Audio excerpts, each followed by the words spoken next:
Hello again, Pastor Deborah here, and welcome to another lesson in your spiritual teaching, in your growth and maturity, about humanity, the earth, and yourself, about our past, our future, and even what's going on now today. Once again, get your pencils and papers out.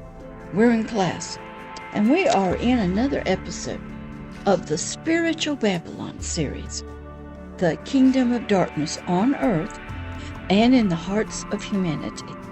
That's right, your heart can have a kingdom of darkness, a government over your heart, your mind, your soul, even your biological body, and your spirit. That's right. And you may not even be who you think you really are. But here in this lesson, episode number 12 of Spiritual Babylon, which we had been talking about how the many nations came to be with the different languages and cultures and traditions from God himself. Remember the flood, the story of the flood. All cultures have it. And out came Noah and his wife, Shem, Ham, and Japheth, and their wives. And they were told to spread out over all the earth like the animals did. But because of their fear of the animals, who became sort of vicious, no longer friendly to them like on the ark, they stayed in the land together. And the land was called the Plains of Shinar, wherever the ark came down. We think it was somewhere in the Middle East, on top of a high mountain. Maybe we've heard Mount Ararat. They've never really found the remnants of the ark, which was made out of gopher wood. And but that basically is where, over there in the, we'll say, Middle East, where we believe that the ark came to land. And the people were to spread out over all the earth, but they didn't do that out of fear. And they settled in the plains of Shinar. And one guy rose up. He was in the lineage of Cain, who had been cursed by his own grandfather, Noah, for something he didn't do. And his name was Nimrod. And Nimrod became a mighty hunter before God. He hunted humans and animals. And he decided to build a kingdom, which was always the goal of God himself. But the kingdom was to first start in our spirits, which were now disconnected from and not alive to God himself, but were in darkness. And so Nimrod began building Babel, which meant many languages, confusion. And he began by building cities with walls. And then he was going to put big towers in it, where we were to worship some god, which was Nimrod himself at first, and his lineage. Nimrod's wife, Samaris, and then their son, Tammuz. And the story goes that Nimrod impregnated his wife, Samaris, but Nimrod died. And so Samaris said that she was incarnated by a heavenly god, and out came Tammuz, who was the son of God.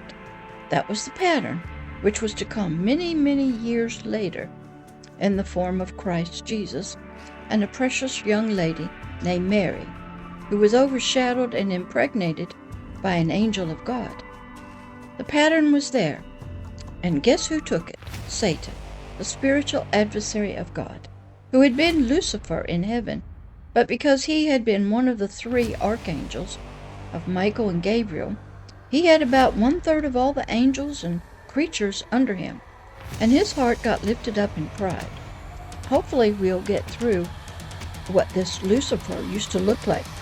He was filled with all wisdom and knowledge and beauty, and he started looking at himself and desiring what he had to pass on to God, glory and praise. And he wanted to become the king of heaven. Well, God heard his thoughts, his heart, and cast him down to the earth, where we live, as lightning. And so Satan, at first, he let his guys that fell down with his tail just goes nuts, bonkers on earth. And it got so bad that God looked down at all of nature and humanity and said, I have to destroy it. So he sent a flood, and he had to help Noah. He talked to him how to build this ark, this boat, and to bring in 2 of every kind of animal and bird and living creature inside the ark. And then God let it start raining.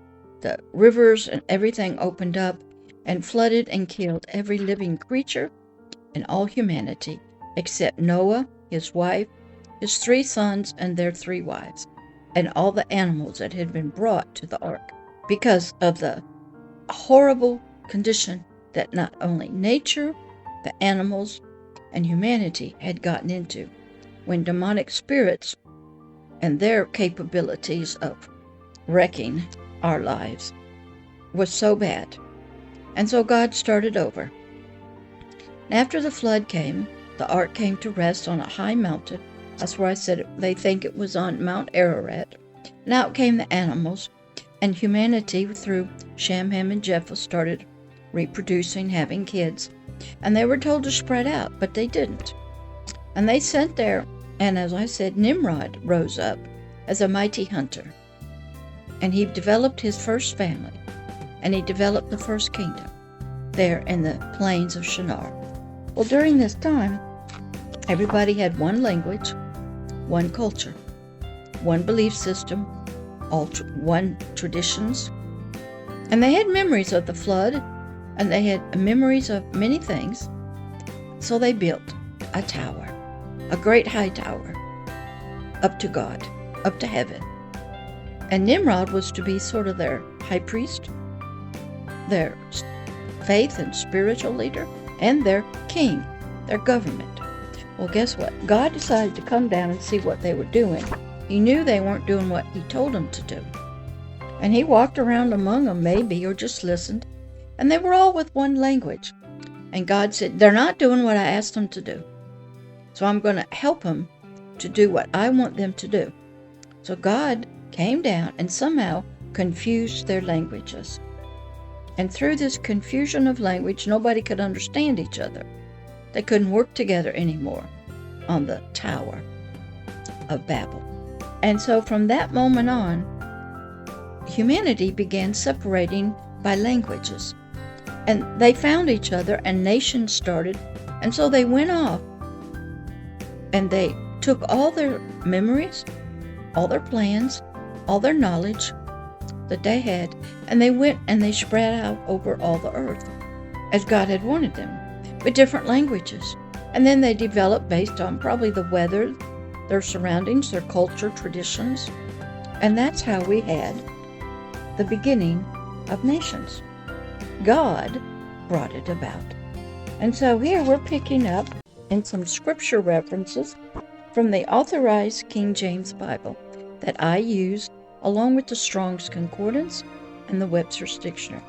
Remember, I have had to study and go back and study humanity's and the Earth's ancient history.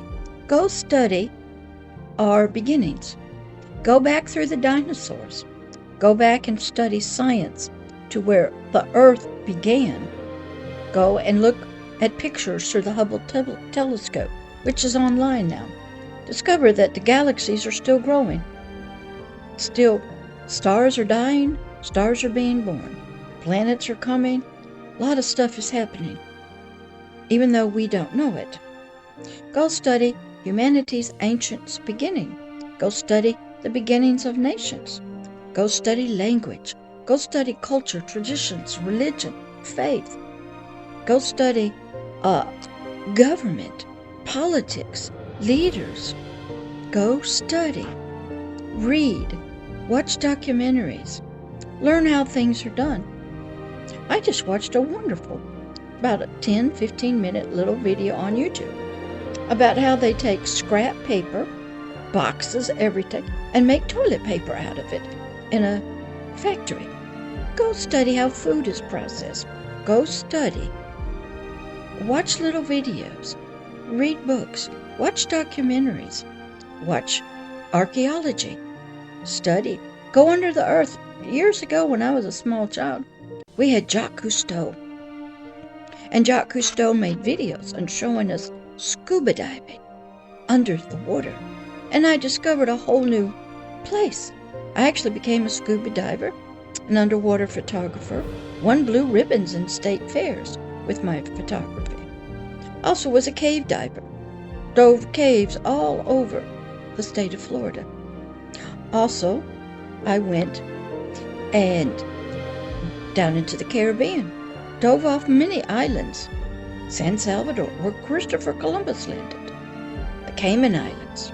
I went down off the coast of Honduras to a little island called Roatan. I dove and took pictures. I dove on deep ships that were sunk.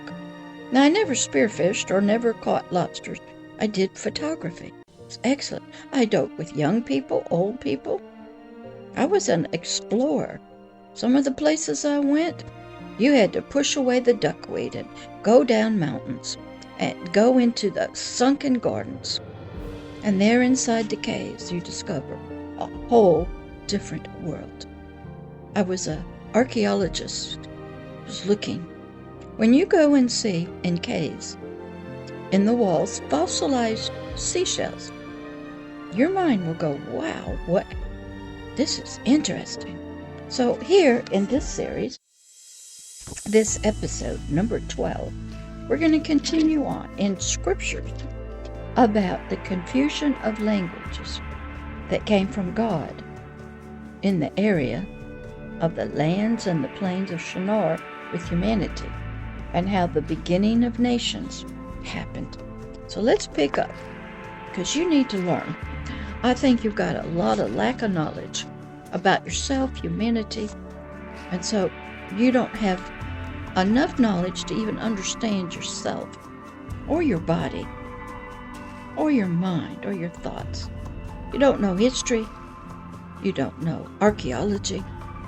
You don't know a lot of things. So we need to help you. All right, we're going to go to Acts 17:23 through 30. Remember, we'd been talking about how God came down. This was an act of God, the confusion of languages, the beginning of nations, different cultures and traditions. And he had seen what they were doing, and he didn't like it. He had told them to spread out over all the earth, and they just didn't do it. So here in Acts 17, verse 24, let's pick up. Paul is writing this. He's an early apostle. He's writing to the new believers of this young man named Christ Jesus, who had passed away on a cross. Some say he was sacrificed by Pilate, who was the political leader of Caesar, but he was turned over by the religious community. You got to watch out for the religious leaders. They are very cruel to those who don't follow their ways for some reason. That would be another study to find out why they are so, I think the word they use now, hardlined, why they would hurt people who don't believe exactly the way they believe and do everything religiously or spiritually the way they want them to. That's not right, but that's what they do. All right, Acts 17, verse 24. Paul's in Athens now. That's Greece. And he's speaking to the people in Athens. I actually went there myself to Athens, where Paul got up on this big rock. You need to take some trips if you can. I don't know if you can now with all what's going on in the world. You need to go to these places and see how difficult. Now, Paul was a Hebrew. He had come out of Israel. Now he's over in Athens, Greece. He was a traveler. He wasn't married. He had no children. And he was sent by God into dark, dark places. So Paul, he's in Athens, and he's speaking to the people while he was there. I think he used to get up on a big rock. It was called Mars Hill. I think I went to it. I actually went to the Parthenon on top of the high mountain. You need to travel if you can. If you can't, just travel by documentaries on your laptop or phone nowadays. Verse 23. For as I passed by, and I beheld your devotions, for I found an altar, a rock, a place a temple with the inscription, "To the unknown God." This is Paul talking to the Athenians, saying, I passed by a rock that you got this inscription on, "To the unknown God." See, humanity has known about a God, didn't really know him, but they heard about him. And Paul spoke to these people in Athens, saying, "To whom therefore you ignorantly worship." How many of you ignorantly worship God?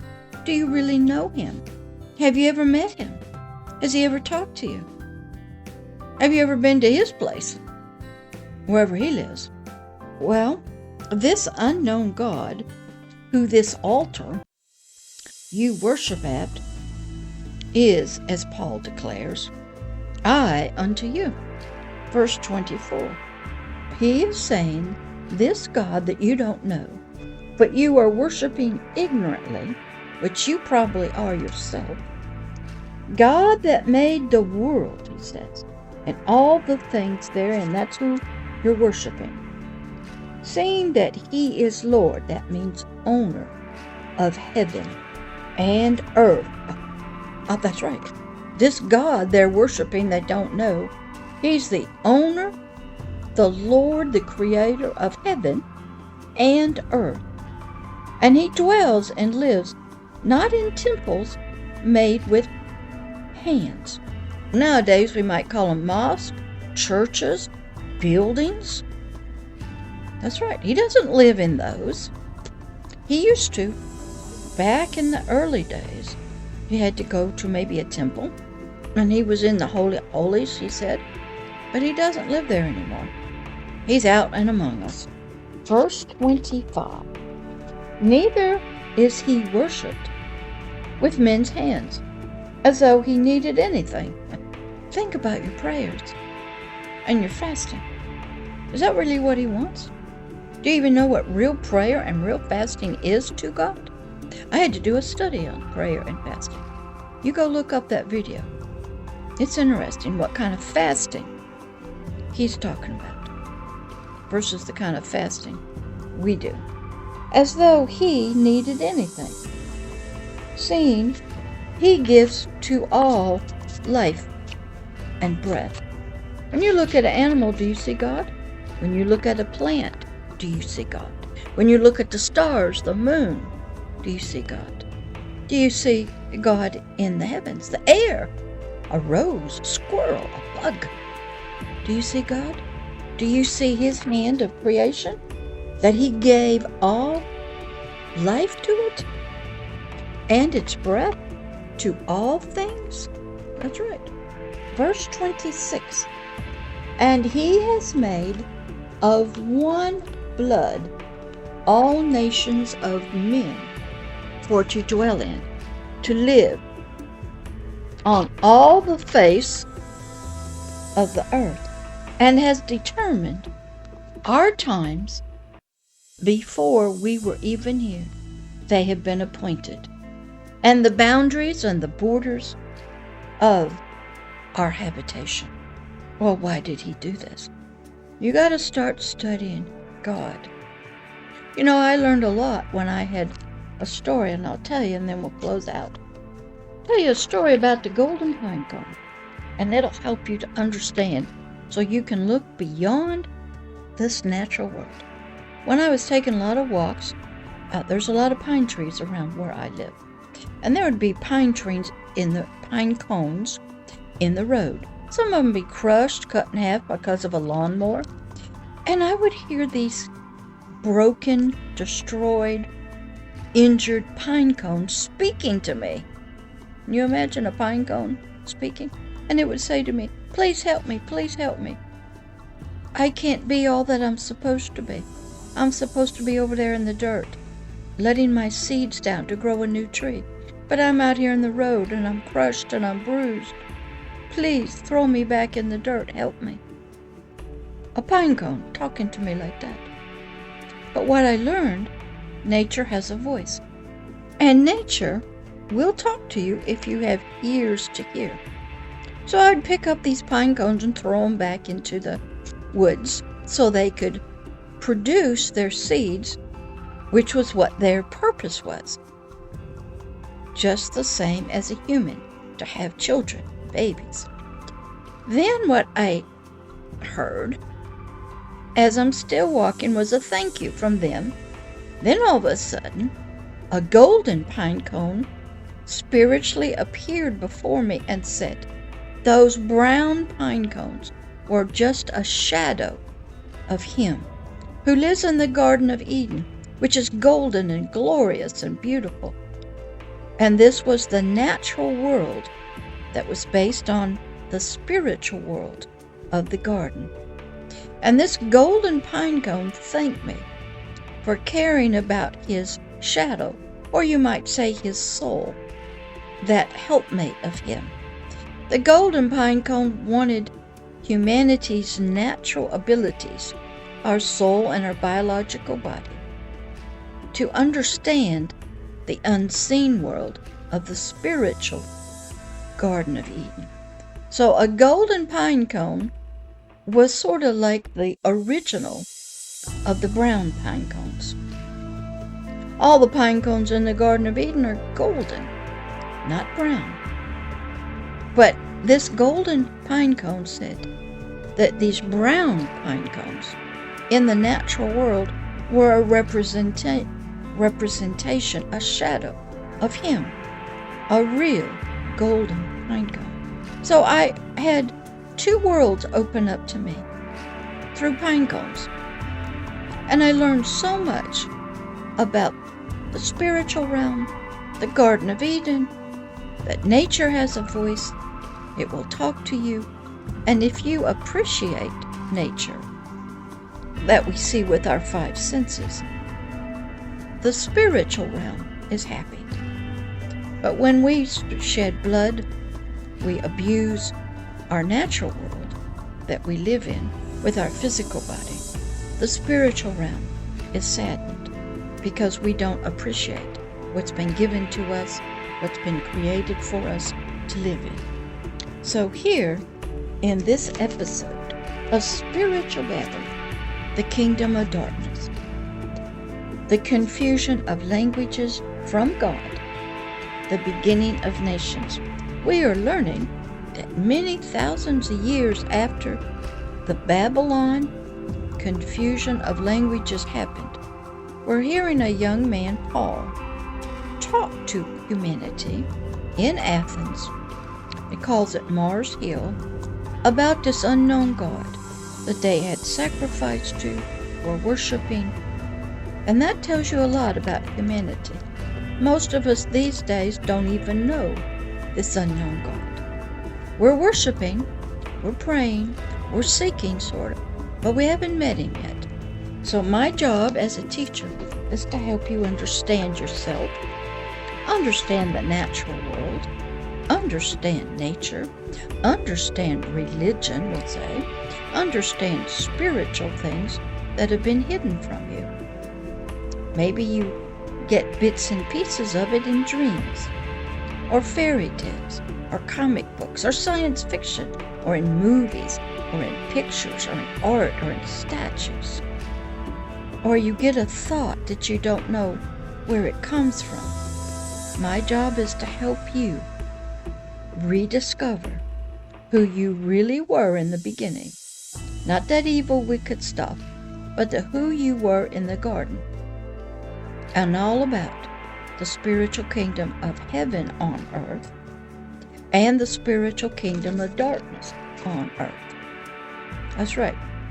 So you come back to the next episode and we'll pick up in verse number 27 and see what these people had to say to Paul in Athens about this unknown God they were worshiping and having prayer to, fasting for, trying to connect with this God of the creation of languages and nations. All right, I'll talk to you next time. Bye-bye.